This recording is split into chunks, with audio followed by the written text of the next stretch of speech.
ठीक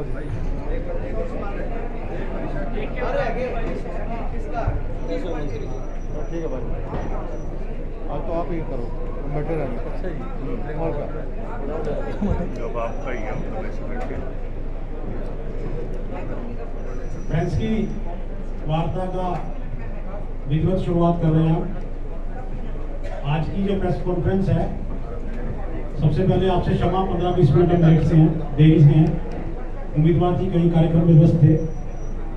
तो आज की प्रेस कॉन्फ्रेंस में हमारे माननीय मंत्री, कृषि मंत्री दलाल साहब रहेंगे।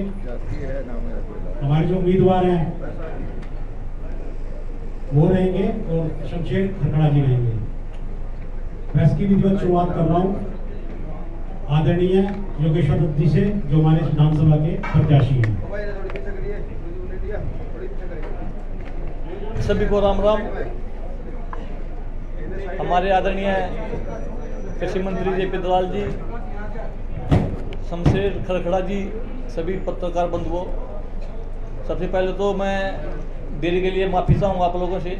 गांव में डोर टू डोर पे थे, थोड़ी लेट हो गई।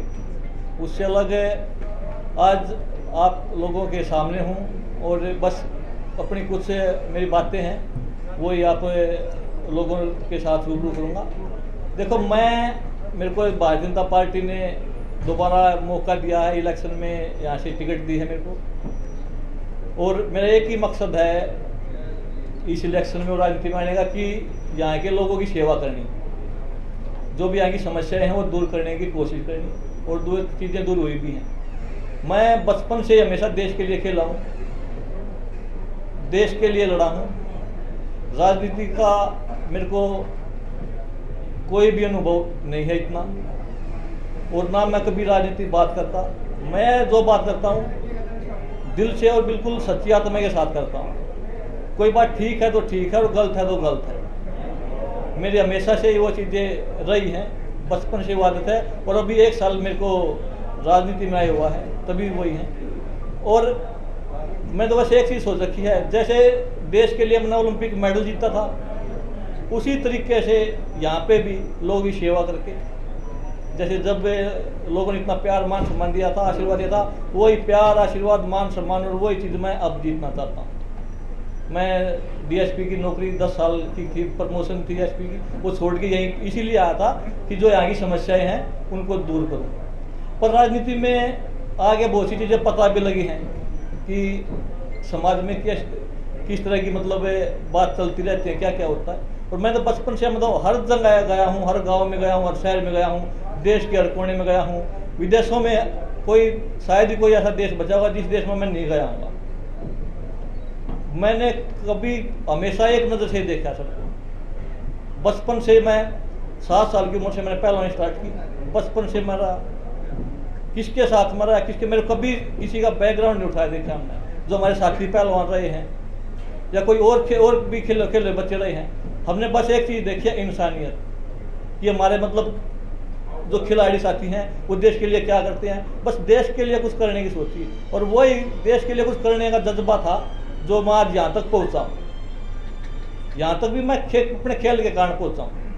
ओलंपिक मेडल जीता, एशियन गेम्स में गोल्ड जीता, कॉमनवेल्थ गेम्स के 2 गोल्ड जीते, एशिया चैंपियन बने, और देशवासियों ने हमेशा मेरे को अपने सिराखों पे रखा है, कंधों पे उठा के रखा है। और कुछ बड़ौदा हल्का की भी पूरी जनता ने मेरे को ऐसे इतना मान सम्मान और प्यार हमेशा दिया और अब भी देती है।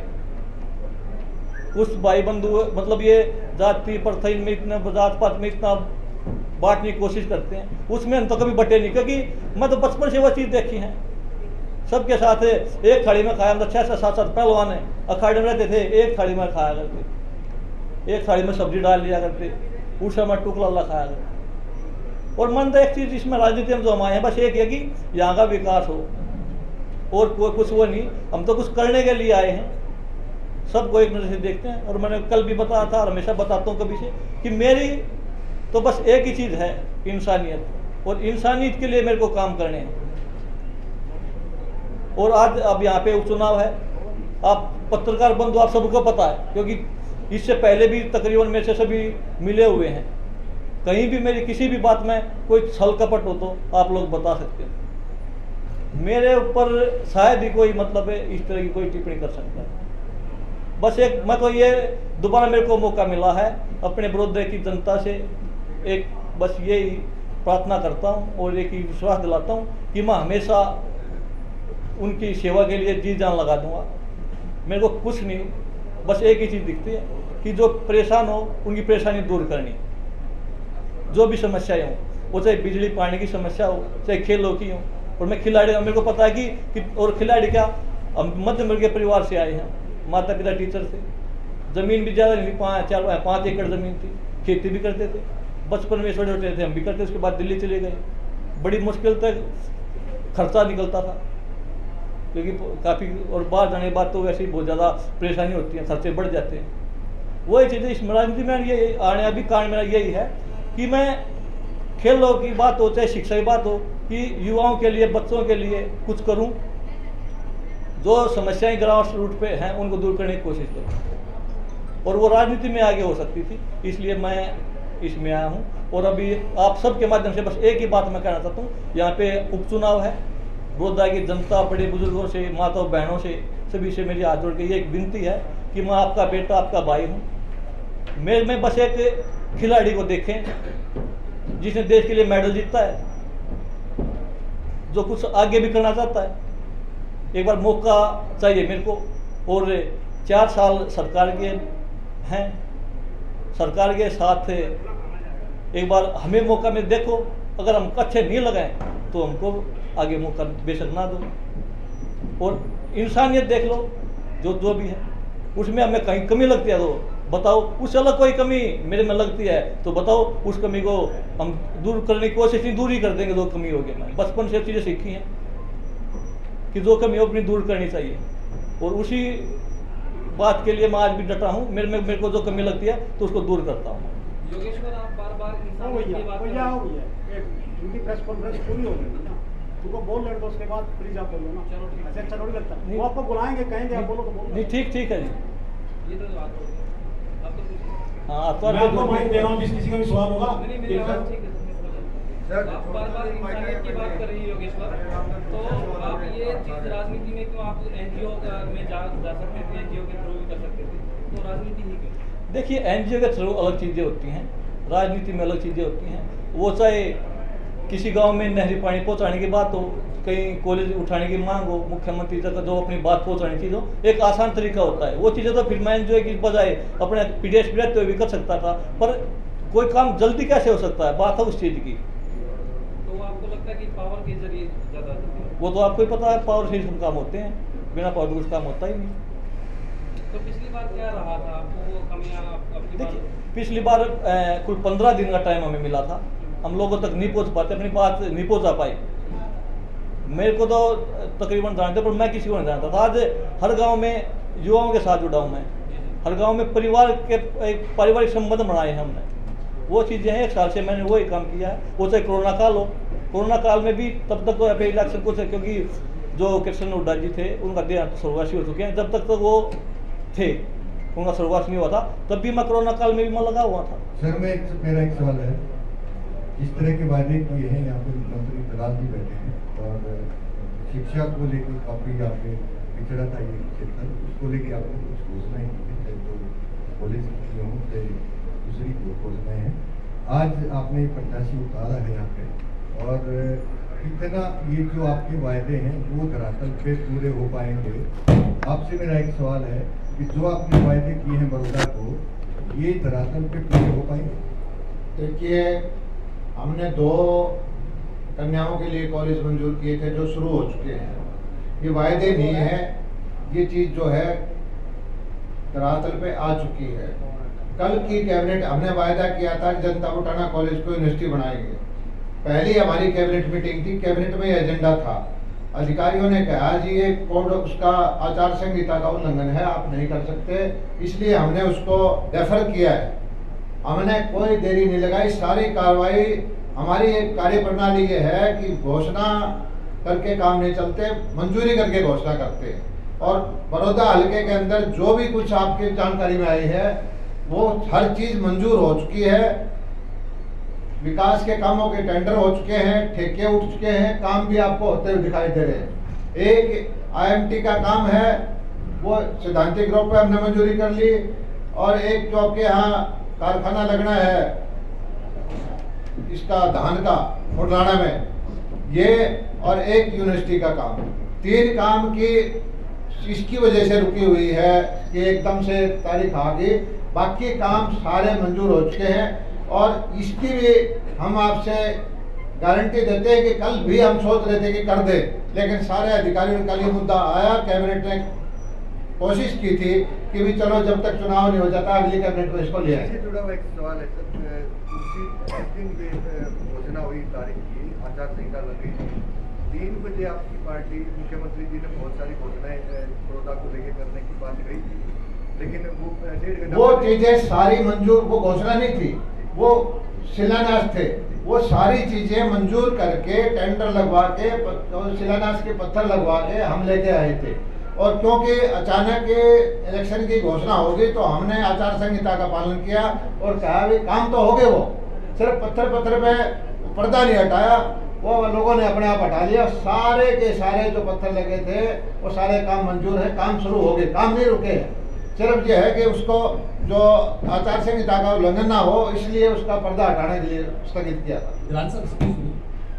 बड़ौदा जिस नाम से कॉन्स्टिट्यूएंसी है, मैं काफी 2-3 चक्कर लगाए, लोगों से पूछा, वो कहते जी बिजली बहुत कटती है और सड़क का तो बहुत बुरा हाल है और पीने का साफ पानी नहीं है।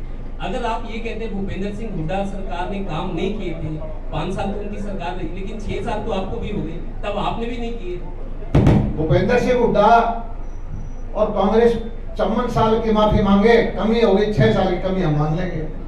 पहले ये बताया कि वो जो 50-60 साल तक कांग्रेस ने उसके लिए हाथ जोड़े कि हमने इसकी क्षेत्र की उपेक्षा की है, हमारे से 10 गुना उन्होंने ज्यादा की है, तो फिर हमारे कसूरवार बना देना, लेकिन वो उन्होंने कुछ नहीं किया।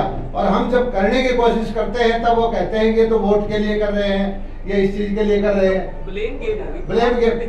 एक चीज है, आज फिर वही नारा देने की बात कर दे कि इलाके की चौधर की बात, अरे कहाँ की चौधर, वोट यहाँ का लेके और जातिवाद पे, इलाकावाद पे, गोत्रवाद पे, गांव के हिसाब से इस तरह की राजनीति करने का वक्त चला गया। आज 21वीं सदी है, पढ़े लिखे नौजवान है, सबको पता है, सबको अपना इलाका अच्छा लगता है। क्यों, अगर यहाँ एक्सप्रेसवे निकल चुका होता तो क्या गुड़गांव, सोनीपत, बहादुरगढ़ से अच्छा घोड़ा नहीं हो सकता था। सिर्फ एक सड़क निकालने की बात थी जो मोदी जी ने मंजूर की है, और आप देख लेना अगले 4-5 साल में गोहाना कहाँ खड़ा होगा। एक तो सबसे ज्यादा भाई आज का कैंडिडेट का मौका है, आप बधाई के पात्र हैं, आपने काम किया है। चलो पूछ लो भाई। दलाल साहब बधाई के पात्र, आपने 300 करोड़ के काम करवाए हैं और आशा करता आप काम करवाएंगे। लेकिन एक शिकायत आप लोगों से, जी, जितने नेता बाहर से आते हैं बड़ौदा को बड़ौदा बोलते हैं, 80% नेता को बड़ौदा ही नहीं कहना आता। भाई बड़ौदा है, लेकिन रह की अंग्रेजी आर हो जाती है। अंग्रेजी में हिंदी बोला, हरियाणा में रहते भाई हैं तो बड़ौदा जरूर बोले। भाई हिंदी में तो बड़ौदा है, अंग्रेजी में बड़ौदा है। नहीं पर हिंदी में बड़ौदा बोले, काम अच्छे में, इसकी आपको बधाई है। ठीक है, काम जरूर आप लोग जरूर कराएंगे। देखो आप तो एक चीज तो मानोगे कि इलाके के अंदर हमने थोड़े से टाइम में शुद्ध बुद्ध ली, सारे एस्टिमेट बनवाए, पैसा दिया, टेंडर करवाए, और हर जगह जो हमने कहा था, आप लोगों की इच्छा थी, काम थे, सब जगह थोड़े थोड़े काम शुरू हो गए। और इसको लोग कहते हैं कि इलेक्शन से, वोट से जोड़ के देखते हैं, ये सही है। जितनी राजनीतिक पार्टियां हैं उनको ताकत जनता के मैंडेट से मिलती है, और जनता का आशीर्वाद हर कोई लेना चाहता है। लेकिन हम जो है अपना काम दिखा के आशीर्वाद लेना चाहते हैं। हमारे विपक्षी जो है इलाकावाद, गोत्रवाद, जातिवाद, भावनाएं भड़का के, बांट के राजनीति करना चाहते हैं। हम सबको एक करके राजनीति करना चाहते हैं। और मैं एक चीज बसों को बताना चाहता हूँ, भाई योगेश्वर तिरंगे की शान है, तिरंगे के लिए लड़ाई लड़ी है, किसी एक वर्ग के लिए, एक प्रदेश के लिए नहीं। जहां हिंदुस्तान का तिरंगा का मान सम्मान इन्होंने दिलवाया है, और इतनी अगर सुख सुविधा लेनी होती तो आज SP होते। इनके अंदर एक भावना है कि मैं जिस भावना से मेडल लेने के लिए देश के लिए लड़ा, इसलिए इनके अंदर एक भावना है कि मैं इसी तरह से मेरा इलाका थोड़ा सा उपेक्षित है, पिछड़ा है, इसको आगे बढ़ाऊं। और मैं इसको साधुवाद देता हूं और 100% निश्चित रूप से ये अपने जीवन में जिस तरह से मेडल लाने में सफल हुए, ओलंपिक हो या कॉमनवेल्थ गेम हो या दूसरे एशियन गेम हो, इसी तरह से इनकी जो भावना है कि बड़ौदा को एक नंबर का हल्का बनाने में, बड़ौदा को गुड़गांव के मुकाबला का, गोहाना को गुड़गांव के मुकाबला का शहर बनाने में कामयाब होंगे। मैं इनको एडवांस में बधाई देता हूँ, जीत की बधाई देता हूँ, विकास की बधाई देता हूँ। दलाल साहब, एक सवाल है मेरा पॉलिटिकल। जब कांग्रेस सत्तासीन थी तो बीजेपी विपक्ष में थी और ये कहते थे कि सारा पैसा सोनीपत रोहतक में लगा दिया, और जब आप सत्ता में आ रहे हैं तो कि इन्होंने ये सुनी बात कि किलोई में भी कुछ नहीं हुआ। मैंने इन कैंडिडेटों से सुनी है, बीजेपी के कैंडिडेट थे। कलोई का तो मुझे पता नहीं, बड़ौदा की भी बात, बड़ौदा का तो मैं गली गली गाँव में कम से कम आधे से ज्यादा गाँव में गया हूँ। बड़ौदा वासी खुद ही बता देते हैं यहाँ कुछ नहीं हुआ। यहाँ सिर्फ मुझे है झूठी चौधर का नारा दिया गया, और वो चौधर बड़ौदा वाला के काम नहीं आती, दूसरे का ऐसी चौधर करके भाई इसे वो क्या करने, जो इसी वो कहने का के फायदा जो कानून काटता है। विपक्ष में थे तब ये बात आती थी कि सारा पैसा इधर लगा दिया। यहाँ बड़ौदा में कोई पैसा नहीं आया, हमने देख लिया। बड़ौदा के ऐसा ही है, उपेक्षित है, पिछड़ा है, और इसको पिछड़ा रखने में अगर किसी को कसूरवार ठहराया जाए तो सबसे पहले कांग्रेस पार्टी है। सब साथियों से रिक्वेस्ट है कि अगर किसी का कांग्रेस में हमेशा ही एक ऐसा होता है, ये भाई वैसे तो राजनीतिक टिप्पणी मुझे नहीं कहनी चाहिए, लेकिन आप सारी चीज राजनीति समझते हो। जो हुड्डा साहब ने बदला लिया था शैलजा को घर बैठाने का राज्यसभा की टिकट में, इनके सुरजेवाला शैलजा ने हुड्डा साहब के साथ हिसाब किताब बराबर कर दिया।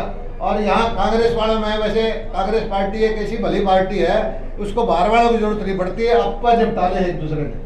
सब साथियों से रिक्वेस्ट है कि अगर उनका कोई सवाल, क्योंकि आज की जो प्रेस कॉन्फ्रेंस है वो हमारे जो उम्मीदवार हैं योगेश्वर दत्त जी, उन पर फोकस है, उन पर केंद्रित। अगर आपका किसी साथी का कोई सवाल योगेश्वर दत्त जी से हो तो हम उसको आपसे रिक्वेस्ट करेंगे वो अपना सवाल कहें, केवल हाथ खड़ा करके, जो हाथ खड़ा करेगा उसका।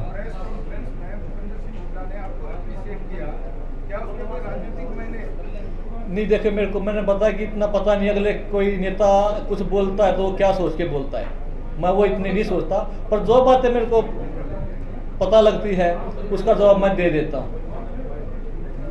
योगेश्वर जी, एक सवाल है कि जिस प्रकार से नामांकन से एक दिन पहले सरकार ने 14 चेयरमैन घोषित किए, इससे पहले आप डीएसपी के पद से तैयार कर चुके हैं। क्या नामांकन से पहले भी आपने चेयरमैन या कुछ इस तरह का ऑफर मिला और उसको ठुकरा के तैयार किया है? नहीं, ऐसा कुछ वो नहीं था, ना कोई ऐसा ऑफर था।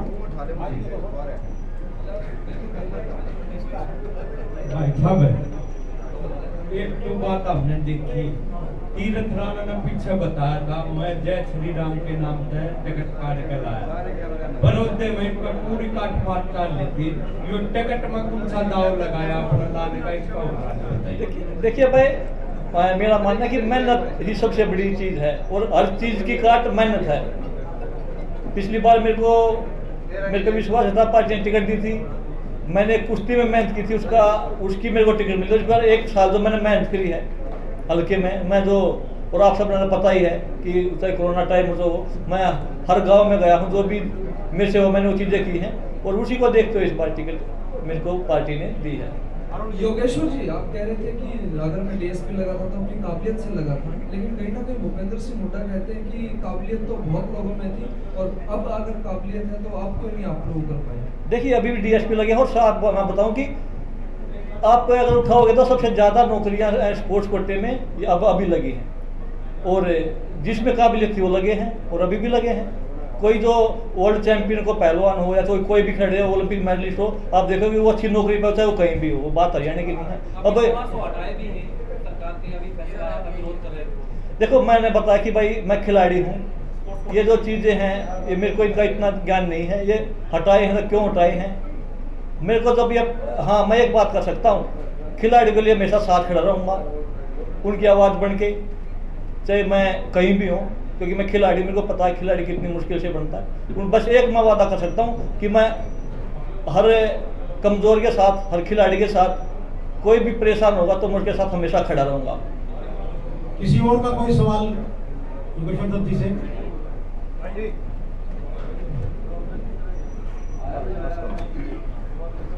धन्यवाद। ठीक है भाई, सारा भाई पहलवान जी, आप बहुत अच्छे खिलाड़ी रहे हैं, इंटरनेशनल खिलाड़ी हैं, आपने काफ़ी धोबी प्रसाद लगाए होंगे। राजनीति में अब की बात है, सब कुछ धोबी प्रसाद लगाएंगे कि कांग्रेस को चित कर दें? देखिए, मेरा एक का काम है अपनी ईमानदारी से, और कुछ जो मैं करना चाहता हूँ वही चीज़ें मैं लोगों तक पहुँचाऊँ। और 1 साल में मैं वो बातें सभी को बताई भी हैं। बस एक ही चीज़ को लेकर मैं बचपन से चला हूँ, अपनी ईमानदारी पे और कुछ करने के जज्बे से। और मैं हमेशा ही चाहता हूँ कि कुछ बड़ा और अच्छा करना है, और उस चीज़ के लिए मैं हमेशा खड़ा रहूँगा। अंतिम सवाल। जी, आप गठबंधन के प्रत्याशी के तौर पे चुनाव लड़ रहे हैं। आज आपके साथ आपके गठबंधन के सहयोगी ना आपकी गाड़ी में नजर आते हैं, ना आपके मंच में नजर आते हैं, इससे क्या करेंगे? देखिए भाई, गाड़ियाँ भी नजर आएंगे और कुर्सियाँ भी नजर आएंगे। आज ये और जरूरी नहीं कि भाई जो कुर्सियाँ बैठे हुए साथ हों, वह मैं जो मेरे बड़े भाई हैं भूपेंद्र मलिक हैं, उनसे मैं कल मिला था, वो हमेशा साथ है। गठबंधन सरकार आपके साथ दिखाई नहीं दे रही, गठबंधन में कोई भी कैंडिडेट आपके साथ नहीं है, क्या नाराज चल रहे हैं? कोई नाराज नहीं। कल अपने कार्यक्रम की कल केसी बांगड़ जी से, और आज ये प्रेस कॉन्फ्रेंस मेरी है भाई। एक बात सुन भाई, मेरी प्रेस कॉन्फ्रेंस है, मेरे लिए हो रही है। अगर आप बोलते कि सब बुलाने हैं तो सब ना बुला लेते, पहले बता देते यार। चलिए भाई, आप बता विपक्ष में बिठा लेते यार, और बता यार, कांग्रेस भी आप बैठ लेते, मैं समझता हूँ। अंतिम सवाल है प्रेस कॉन्फ्रेंस का। ईमानदारी का करना है काम, मनाने की दिक्कत है मेरे को। मेरी बात सुनो, किसी को नहीं मनाना, बस यहाँ की जो जनता जनार्दन है उसको विश्वास में लेना है और उसको मनाना है, हमें वो चाहिए। पहलवान जी, महमूदपुर गांव में स्टेडियम है, पहले मंडी बना दी, उसकी गाड़ी आई, उन्हें ट्रैक वगैरह पूरा ग्राउंड खराब कर दिया।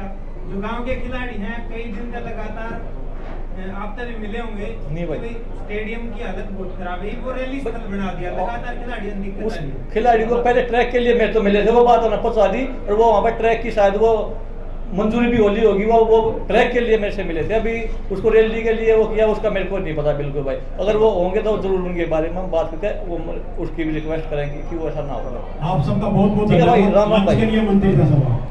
जिस किसी साथी की कोई ईमेल आईडी या फोन नंबर हमारे ग्रुप बना